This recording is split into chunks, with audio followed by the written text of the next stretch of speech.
Head konverentsist osalejad, tervitused ka minu poolt ja rõõm näha palju inimesi tegelikult üle Eestimaa siin Rakveres koos ja ajaloolises Pankhoovis. Mina annaks teile siis ülevaate natuke sellest, mis see tarkmaja siis on. Täna me siin konverentsi avajad üritasid seda natuke defineerida, millised on olnud meie arengud, siis räägime ka valgustatud Rakvere projektist, ehk mis siis Rakveres on elektrienergia ja linnavalgustuse poole pealt ära tehtud, võib-olla mõned maakonna näited ka siin juurde ja võib-olla natuke sellist eelinformatsiooni ka tegevustest, mis on toimunud meil 2014. Aga kuna mul on päris palju slaide, osadest ma lihtsalt libisin kiiremini üle ja nii-öelda siis ma proovin ennast fokusseerida osadele küsimustele, mis on eelkõige seotud meil täna tänavavalgustuse ja elektrienergiaga.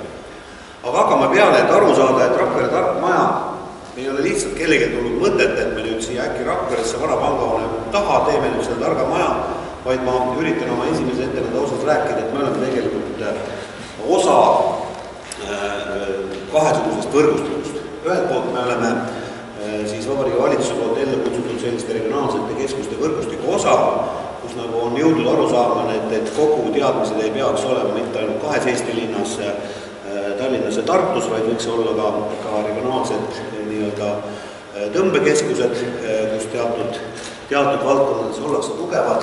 Ja me oleme siis ainuke sihtasutus uue Eesti keskuse hulgas, meil on partneriteks pea kõik Eesti ülikoolid, Tehnikaülikool, Tartu Ülikool, Maaülikool ja ka Kunstiakadeemia ja meie selle konkreetse projekti rahastus tuleb siis Regionaalarengu fondist ja meid väga suures mahus toetab ka Rakvere linn.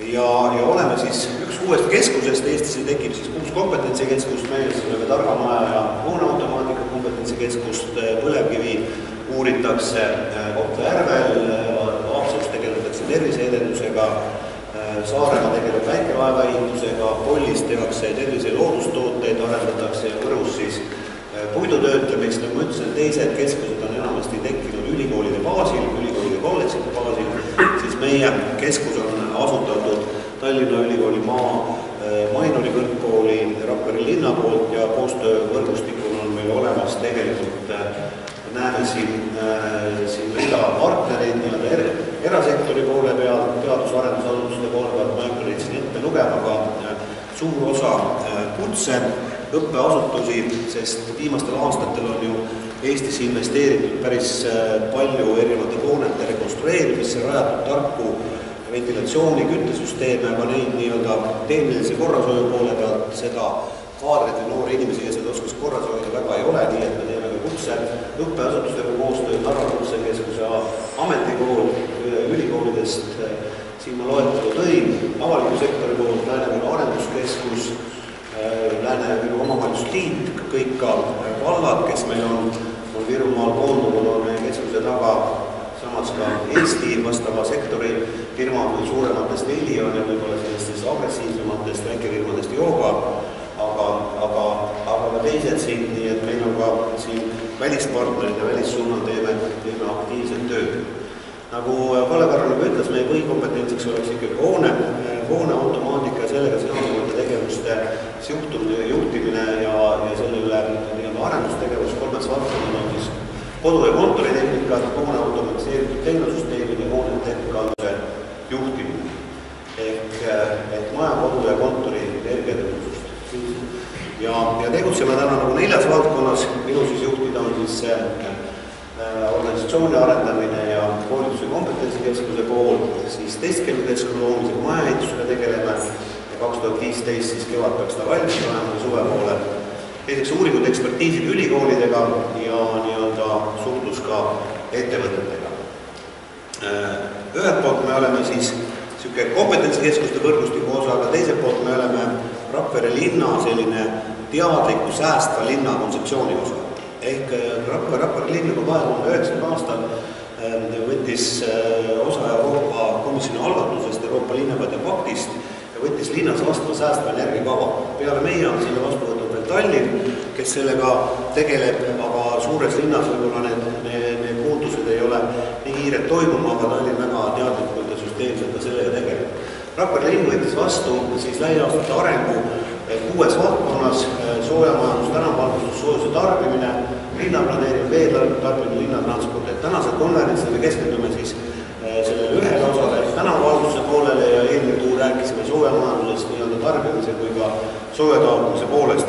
Eile oli selles mõttes ka ajalooline päev Rakveres, et avati meil just soojamajanduse poole pealt Rakvere piiritusutehase pelletiküttel töötav katlamaja, nii et sellest aastast siis Rakvere enam gaasi ei tarbi, vaid kütab ennast täielikult 2 koostootmisjaamaga taastuvenergeetika arvel.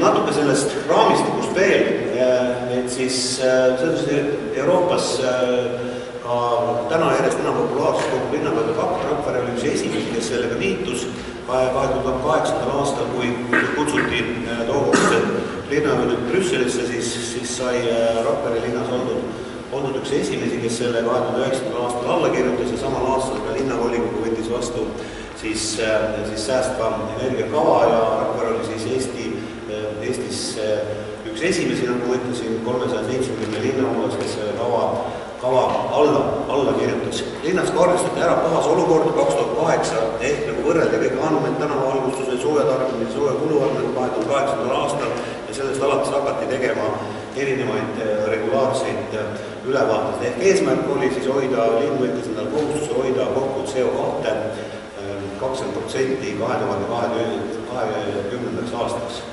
Ja esimese asjana, mis me võib-olla tänavalgustuse vallas ära tegime, mis ei nõudnud nii palju tehnilisi investeeringuid kui kokkuleppeid, et kuna Eesti Energia tegi 2009. aastal sellist rohelise energia kampaaniat ja siis me kokkuleppel Eesti Energiaga liitusime Eesti Energia rohelise energia paketiga, ehk me kasutame linna kõikides avalikes valgustites, avalikus ruumis, avalikes hoonetes rohelist energiat ja ainuüksi selle aktiga, kui me vaatame nüüd seda suurt Euroopa pilti, me saavutasime siis peaaegu 13% CO2 kokkuhoidu. Siis kaugkütte sooja poole pealt me oleme siis sellest aastast ülejäänud täielikult taastuvküttele ja see gaasitoru korstel, mis siin pildi peal on, ei praktiliselt sellel aastal ei olegi tossanud, kõrvalt siin võib-olla jaanuari algust esimestel nädalatel. Veemajandusse on siis investeeritud viimastel aastatel oluliselt ja Rakvere on siis saanud endale kaasaegse vee- ja kanalisatsioonitorustikud. Linna üldplaneering 2009. aastal, mis vastu võeti ja kehtib tänaseni, arvestati linna sellised säästva arengu põhimõtted. Bussitransport meil on nii aktuaalne, kui Tallinnas linn ise on väike, meil 5 bussiliini läbib, 5 bussi sõidab ja see on selline võib-olla perspektiiv, mida uues Horisont 2020 meetmes on meil üks mõte, et võiks nii-öelda näidislinnana ka rakendada. Ja võib-olla lõpptarbija poole pealt, et kui me soojatootmisest räägime, siis me tegeleme teadlikult ka selle lõpptarbija poolega, korteriühistutega, kes hoonetega, kes neid energiat tarbivad, siin on näha üks linnapiirkond Seminari tänav linna läbi selline tuiksoon, kus siis me linnaga tegime projekti, kus siis linn kaasas selles piirkonnas elavad 16 korrusmaja, et mitte neid ühistuid nii-öelda renoveerida, et täna need on koledad, energiat kulutavad nõukogudeaegsed korruselamud, aga mitte rakendada seda praktikat, mis kipub levima, et peale renoveerimist tekivad energiasäästlikud, aga samas koledad linnaruumi mitte sobivad majad, siis linn tegi kõigile nendele hoonetele tasuta energiaauditid ja ka kõikidele kogu piirkonnale, nii selle Tuumtänavale kui ka kõikide ühistutele renoveerimise näidisprojektid, mida siis ühistud nagu ellu viivad. Ehk siin piirkonnad siis näeme ka linna asustustihedust, 18 korterelamut, 8 erinevat tüüpi maju, 900 korterit ja erinevad energiatarved, mis selles piirkonnas oli. Üks teine teemaga, üks teine objekt, mis on ka täna töös ja projekteerimises Rakvere Arvamaja kõrval on teine tegelikult ligi null energiale säästvad maja ehk nagu Eestis Šveitsi koostööprogrammi abil Rakvere linna algkooli renoveerimine, et selles osas meil toimub Majandus- ja Kommunikatsiooniministeeriumiga infoseminar siis 14. märtsil Arva konverentsisaalis, nii et olete oodatud seal osalema ja lõpuks siis tark maja, ehk see on võidutöö siis 2011. aasta arhitektuurikonkursist, kus see uus maht peab siis siia tänase vana pangahoone taha nagu tulema. Ehk tegelikult Rakvere linn sellest küsitakse, et hea küll, sõlmisite selle linnapeade pakti, tegite oma kava välja, mis sellest olete saanud nagu tausta. Ehk tegelikult nii-öelda rohelised CO2 emissiooni vähendavad investeeringud 2010-2012 43 rahastatud projekti 48 miljonit eurot, mis on praktiliselt 3 aasta linna eelarve kõikides nendes valdkondades, mis me enne rääkisime. 2012 oli siis ühe elaniku kohta kõige enam investeerinud linn Eestis. Ja nii-öelda turundame seda Euroopas ja kui me lubasime 2012 nii-öelda 2020 kokku ja CO2 20%, siis täna oleme saavutanud juba selle 42% 2012 suve läbi viinud auditi läbi, et mõne aasta pärast tuleb see audit uuesti teha ja vaatame, mis see seis nagu edasi on.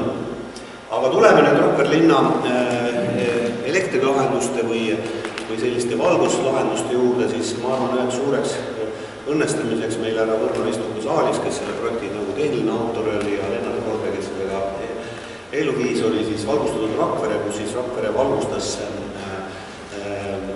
oma Vallimäe, Kindluse ja linna tuumikobjektid, saadaks sellest EAS-i rahastuse 6 miljonit siis tookord Eesti krooni. Ja tegelikult täna peaaegu siis 8 aastat hiljem võib öelda, et see projekt on väga hästi õnnestunud, sest ennem pime ja inimeste poolt isegi natuke kardetud Vallimägi on täna omaks võetud nii linlase poolt, kes käivad kepikõndi ja tervisejooksu tegevusega, samas ka turistide poolt, kus tegelikult linnus on muutunud atraktiivseks. Samuti ka linna kirikud, Tarvas ja teater, kui te õhtuti linna tulete, siis linn on ikkagi ilus. Et seal veel sellist väga sellist automaatikat või sellise valgustuse juhtimist või tänast nagu LED-tehnoloogiat tookord me sisse ei pannud, aga küll ta on praktikas ennast näidanud linnaruumi mõistes ilusa ja kasuliku projektina, mis nagu riskidest on see, et isegi need kalli valgustud, mis sai pandud, need linnuse suured valgustud, mis need valgustavad, need on purunemiskindlad, peaksid olema lõhkumiskindlad, aga neid on lisajärjekordusega lõhutud. Sa pead ikka minema nagu Vallimäele võtma kuvalda kaasa ja seda valgustikit ikkagi taguma, et see katki läheks. Ja seda tehakse ja täna seda aastate jooksul on see valguspark sellist vandalismi päris kõvasti nagu kannatanud. Toome ka maakonnast näiteid, et Tammsalu Anna-Valem istub meil siin saalis ja Tammsalu paigaldas kaugvaldusega tänava valgustuse, saate vaheajal tema käest küsida, kuidas ta täpselt toimus. Pilte ei oska tuua, aga igal juhul paigaldati valgustit ja koormuskontrollerid pandi liinidesse liinifiltrid ja nii-öelda siin on kõik need tegevused, mida siis kaugvaldus ega tänavalgustus Tammsalu toimib. Ehk kui nagu tsiteerida vallavanemat, siis lihtsas keeles ta ütles, et süsteem võimaldab panna kõik valgustit tööle, lülitab sisse teema, kas pult on tema käes, aga igal juhul asi toimib Tammsalus, nii et sellise tänavavalgustuse reguleeritud süsteemi hea näide meil maakonnas on Tammsalu pandud Tammsalu näol olemas. Nii et Toomas tsiteerides on nii, et praktikas ongi nii, et öisel ajal, kui inimesed liikuvad valgustik poole režiimil, ma tean, et Tallinn seda rakendab ja Tartu, kes on tegelikult meie tänavavalgustuse nagu pioneerid minu meelest Eestis olnud ja selles mõttes on hea, et üks väike vald, mitte just väga väike, aga minu mõistes suur vald on seda noodset tehnoloogiat nagu ka rakendanud 2012. aastal. Et see on võib-olla need, mis ma suutsin korjata nopped tänase teemakonverentsi tänavavalgustuse poolt sisse, või energiakasutuse poolt, mis meil on. Rakveres on ka, me oleme sellised nagu jäänud kahe vahele, et suurte linnade mõistes meil ei ole nagu piisavalt raha, et investeerida tänavavalgustusse ja erinevatesse moodsasse valgustuslahendusse. Ja teiselt poolelt, kui tuli CO2 raha, siis väikelinnade projekti, millest me täna räägime, 7 linna projekti jaoks me osutusime liiga suureks koos Viljandiga, nii et me tegime projekti valmis, investeeringu maht vist on kuskil 8 miljonit eurot, et Rakvere tänavavõrk teha nii-öelda targaks ja LED-lahendustega, aga me jääme sellest rahast ilma, sest me elanike arv on üle 15 000 inimese ja see meil ei õnnestunud. Küll meil on valmis vahva projekt teatri taguse pargi jaoks, kus siis peaks kogu see pargivalgustus tulema sellest pargist endast ehk päikesest ja nii-öelda vooluvast veest, mis sealt läbi külgrajamite sealt pargist läbi tuleb. Nii et selline teadmispargi kujundamise projekt on meil olemas, kui tekib võib-olla kuskilt rahastusmeetmeid, siis on võimalik seda ellu viia. Nii, aga tuleme targa maja juurde tagasi. Et mis see tark maja siis meil on? Püstitasime endal, kui me asjaga tegelema hakkasime, eesmärgi, et meil on uued tegijad. Miks peaks inimene olema Rakvere kuulama mingisugust hooneautomaatikat, energiateemat, küttesüsteeme? Siis me kõigepealt tegime plaani, et me peame aru saama, kus me ajaruumis paitlema, mis on meie tulevik, mis on turg, kus me toimetame, loome kontakte, milleks me tänane konverents meil on muutud, peame oma toote välja tööma, kuidas me sobitume olemasolevatesse turgudesse ja selle toote põhjal tuleb luua oma lugu ja seda lugu tuleb ka siis müüa. Nii et selle plaani järgi me oleme siis tegutsenud ja kõigepealt ajaloost. Teil on täna au viibida peaaegu 80-90 aastases vanases majas oleme ka nii-öelda uurinud siin klassikuid ja tegelikult, kui vaadates, Meri on väga õieti öeldud praeguse vabariigi aastapäeval, et inimene on õppimisvõimeline, ta suudab õppida siis, kui ta ikkagi suudab minevikku meeles pidada. Kus me tuleme? Tuntud minevikust tundmatuse tulevikku. Ja mida paremini me tunneme minevikku, seda paremini me suuname tulevikku. See on, kui sa selle lause üle mõtled nagu sügavalt, see on täitsa toimib. Ja see maja siis paikneb, kus me täna asume, paiknes siis omaaegse kõrtsi, trahteri, Odessa. Ma mõtlesin, et oli uhke hoone, Odessa eeldab sellist säravat fassaadi selle koha peal. Aga Odessa siis paiknes täpselt selle koha peal, kus ta täna kohvi jõite. Selle nurga peal oli siis trahter Odessa, kus oli korterikambrid üleval, kus tõenäoliselt sai ka ööbida, võib-olla ka nagu lehed kirjutavad ja võiks võib-olla muid teenuseid seal. Aga see eelmise sajandi lõpul täitsa toimis, oli linna keskväljaku ääres selline esinduslik koht, kus nagu inimestel meeldis tulla. Ehk tegelikult see, et teid ka siin täna on palju näitab, et juba 100 aastat tagasi see koht tõmbas inimesi ligi. Inimesed tulid, olid siin rõõmsad, võtsid napsi, võtsid elust rõõmu ja nii-öelda läksid muute teadmistega laiali. Aga elu läks edasi ja trahter Odessa käis käest kätte, lõpuks läks põlema ja krundi ostis ära Eesti Pank. Eesti Pank hakkas siia 32-33 ehitama pangamaja. Arhitekt oli Adolf, te näete siin käite ringiga näitus selle kohta, kuidas me pangamaja välja kujunes ja mis teda ehitas, need lantseetid on siin ümbergi väljas. Maja kerkis tookord, nagu praegu tarkama ehitame, nagu jube kiiresti. Ameerikaliku kiirusega aasta ajaga ehitati siuke suur hoone valmis, mis ka täna on aukasutus äratava väärikas. Kõrged müürid püsti juba ja ehitati ka moodsalt, kaasaegselt. Ehitati nii-öelda ka tolle aja mõistes tarkamaja. Keskse küttesüsteemiga, keskse veesüsteemiga, arvestades kogu seda puitarhitektuuri, mis maja ümber oli. Ja valmis ta saigi 33 ja sellises ilus ta kestis. Aasta hiljem olid juba siin sees ka, olid siin sees ka juba ärid ja asi nagu toimis. 10 aastat tagasi siis linn rajas hoone ette kaasaegse keskväljaku ja siia ümber tekkis ka toonase kinnisvara kuumega mitmeid uusi hooneid, nii et keskväljak ja tõmbekeskusel on arenenud. Arhitektuuri võidutööd ma teile juba näitasin ja täna ta seisab siin muinsuskaitse all oleva ilus keskväljaku ääres väärika ajaloo. Aga tulevik toob ta meile seda, et 2015 peaks siis sinna hoone taha kerkima uus maht, kuhu siis tuleb sisse ka tagamaja kompetentsikeskus, ta on varustatuna siis pildi pealt paistab ta seal taga siis ka linnaruumis võib-olla ette ei ole hästi näha, aga seal hoone taga siis hakkab paiknema, nii et väga ei tohiks ka esile tulla, nii et vana hoone kui muinsuskaitseväärtus jääb esile. Mõned sisekujunduspildid, mis siin võivad veel ehituskäigus natuke muutuda, aga põhimõtteliselt peaks ta tulema ilus ja kaasaegne. Hoone projekteerisime ühena vähestest Eestist tiimiks, täielikult arvamus. Hoone arhitekt võttis eriosade projekteerijad kokku ja kõik istusid ühes internetikeskkonnas ja sättisid hoonet sinna ja tänna. Me tegime ka 2 aastat tagasi sellest filmist pilvisprojekteerimisest eraldi teemakonverentsi, kus tegelikult Eesti arvuti- ja projekteerimisprogrammid omavahel ei haagi, millised probleemid on ja neid projekteerimisfirmasid, eriti eriosade tegijaid, kütteventilatsiooni ja nõrkvoolu tegelikult väga palju Eestis ei ole, kes suudavad teha. Koostöös TTÜ teadustega ja Jarek Kurnitski seltskonnaga me oleme andnud projekteerijatele lähteülesanne, et testkeskkonnal võiks olla võib-olla üks Eesti esimesi või kui mitte päris esimene hoone, mis valmis saab, mis on ligi energiakasutusega. Me kütteks kasutame kahte energiakaevu, mida Eestis väga ei rakendata, Soomes seda graniidisse puuritakse päris palju, seda küttekaablit pannakse. Me pumpame ühest august, praegu näha, kus ühte augu puuritakse, vee teise augu avatud energiakaevu ja teistpidi kasutame siis kütteks katusel päikesepaneele, küll mitte vee kütmiseks, vaid elektri tootmiseks.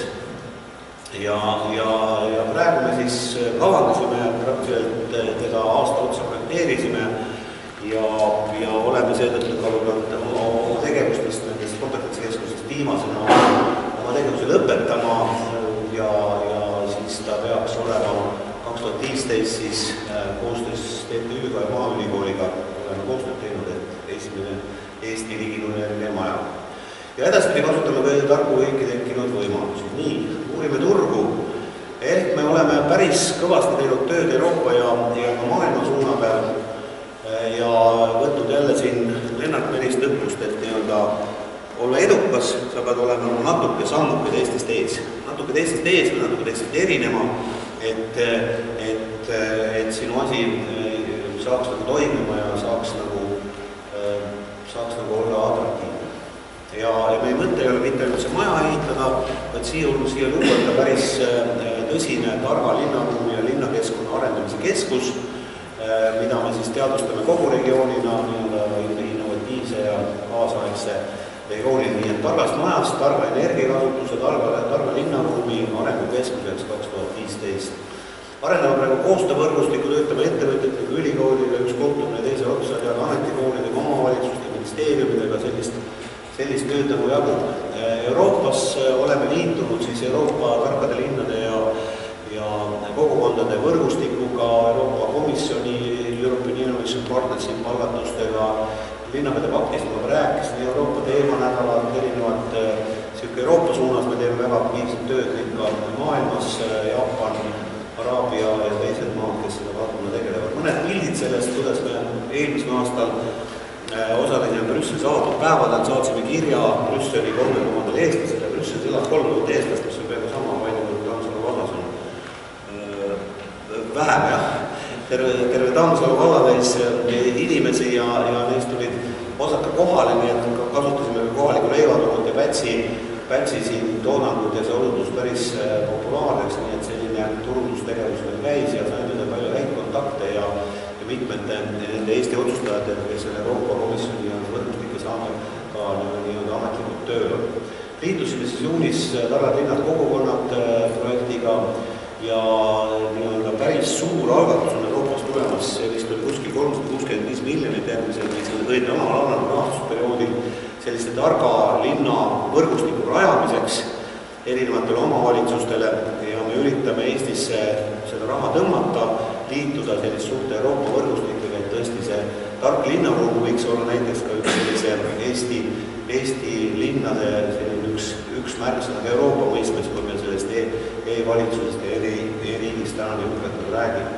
Siis me oleme ka Euroopa Komisjonäri kliimaalgatuste programmis, mis meil meeldib, City We Like protsessis sees ja olime parimate näidetena augustis 100 linnalahenduste näitehulgas näitusel väljas Euroopas. Osalesime ka ettekandega ülemaailmse tarkade linnade kongressi Barcelonas siis sügisel, kus meil oli võimalus ka keskuse tegevuse tutvustada ettekande vormis ja messil osaleda ja kindlasti tahame selleks aastaks kutsuda ka ettevõtjatega kaasa, kes sellel messil saaksid osaleda.